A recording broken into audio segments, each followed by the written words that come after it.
Сәлематсыздар ма?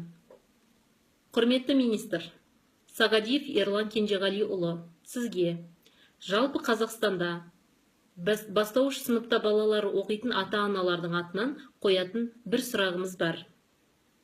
Яғни, сіздің болашақ ұрпақтың білім саласы бойынша жасаған реформаңыздың нәтижесімен қаншалықты таныссыз, және оған өзіңіздің көңіліңіз толады ма?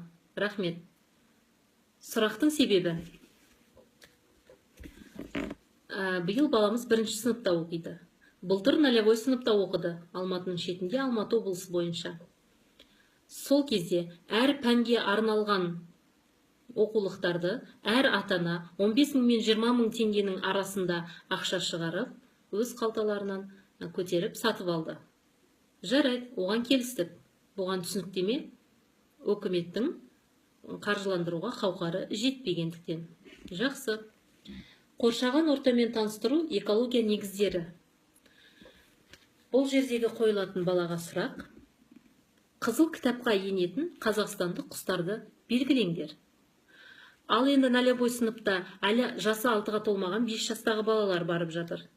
5 жастағы бала қызыл кітаптың не екенін қайдан біледі? Және оған кіретін құстарды қалай атап бере алады? Бұл сұрақ баланың жас ерекшелігіне қаншалықты сәйкес келеді? Рахмет. Келесі, сіздердің уақыттарыңызды алмас үшін бір-екі сұрақпен ғана танысып өтейік. Жаратылыстану пәні. Бірінші сыныптың оқулығы. Биыл өтіп жатырмыз. Әлі әріп танымаған, жаңадан мектептің табалдырығын ашқан бала 1 қыркүйектен бастап балаға қойылатын талап. Яғни сұрақ: егер үлкен жүк мәшинесі мен жеңіл мәшинені бір мезетте жоғарыдан төмен қарай жіберсе, екеуінің қайсысы ұзағырақ жүреді? Бұл физикалық заңдылық. Бұған бала қалай жауап беру керек? Келесі сұрақ: қозғалыс траекториясы дегеніміз не? Бала оған жауап беру керек. Көліктің және басқа да заттардың қозғалысы кезінде жасайтын сызығы. Жол траекториясы ұзындығы. Келесі тағы бір сұрақ: топырақты құнарландыру үшін қандай минералды зат қолданылады? Яғни бұл кітаптың ішінде физика, химия, биология тағы да айтылмай кеткен қаншама астрономиялық сұрақтар бар. Ал енді әлі әріп танымайтын, жасы жаңадан 6-ға толған балалар бұл сұраққа қалай жауап беру керек? Бұл қаншалықты баланың жас ерекшелігіне сәйкес келеді? Балаға ауыртпалығын тигізіп отырған жоқ па? Рахмет.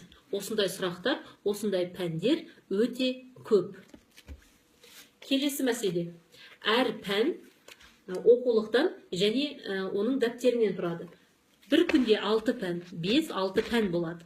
Сол күнделік бойынша баланың сумкасын жасақтаған кезде пәндерін салып, бұл баланың көтеретін сумкасының салмағы 5 килограммнан асып кетеді. Яғни 5,5-6 килограмм болады. Ал 6 жастағы бала норма бойынша 2 килограмм көтеру керек. Ал бұл балалар күніге 5,5-6 килограмм көтеріп барады. Оның ішінде мектеп балаға тегін тамақ бермегендіктен әр ата-ана баласына суын, тамағын салып береді. Одан бөлек физкультураға киетін киіміміз бен мектептің ішінде ауыстыратын аяқ киіміміз бар. Соның бәрін қосқанда бұл баланың көтеретін салмағы 6 килограмм, тіпті одан да асып кетеді. Яғни бұл баланың денсаулығына өте қатты зиян. Баланың омыртқасы бірте-бірте отыра береді. Бүтін бір ұрпақ ергежейлі болу қаупі төніп тұр. Бұл дегеніміз дабыл қағатын мәселе. Осы мәселеге қатты көңіл бөлсеңіздер екен дейміз.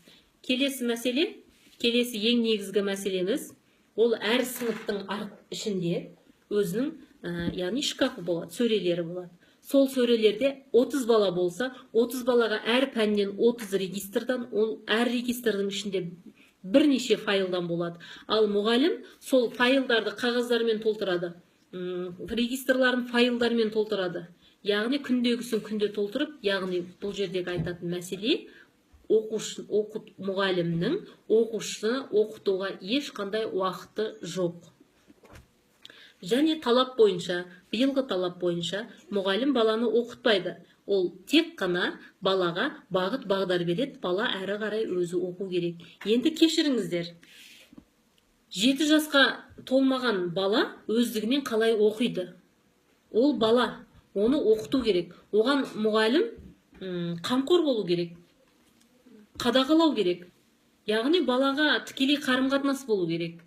Оған тек бағыт-бағдар беріп қоймау керек. Ал біздің мұғалімдердің министрліктің талабы бойынша бәлен қағазды күніге неше 30 бала болса, әр пәні бойынша оны қағазын жазу керек, толтыру керек, файлға салу керек. Ол файлдарды регистрларға салу керек, және бітпейтін үздіксіз комиссиялардан өту керек. Дейміз да, балаға деген мұғалімнің уақыты жоқ. Сіздерден өтініп тұрып сұрайтынымыз, мұғалімдерді керексіз қағаздарды толтырудан босатсаңыздар екен. Оқушыға деген уақыты қалса, оқушымен тікелей қарым-қатынаста болса екен дейміз. Ең құрмағанда бастауыш сыныптарда. Жаңадан қадам басқан балаға мұғалім өте ауадай қажет. Мұғалімнің толыққанды уақыты болуы керек. Сіздерден өтініп осыны сұраймыз. Мұғалімдерді қағаз толтырудан босатсаңыздар.